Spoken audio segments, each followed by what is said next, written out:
Hey guys, in this experiment, we'll make a small OpenCV app where we can click on an image to mark points and draw lines between them.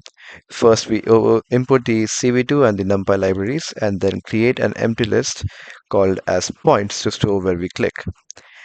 Inside the click event function, every time I left click, OpenCV adds that point to the list and draws a small red circle on that image.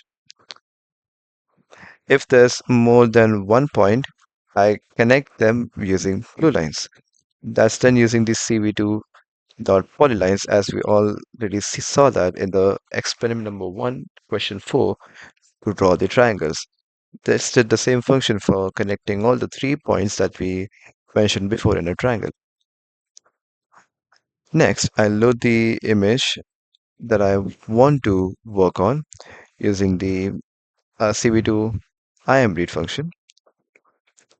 And then I tell the OpenCV to listen for mouse clicks using the set mouse callback function. When I click a few times, I can literally connect dots on the image. Let's see how we do that. So the image that I've loaded is over here. If I click once, it's going to get a red image, but then if I click again on any other point, it's going to create a blue line between them. So it basically connects those two dot lines. Now, however, as many lines as I want to make, I just have to make some more dots so it can get into more lines. Pretty simple, right? Well, that's how you can handle mouse events in OpenCV. Thank you.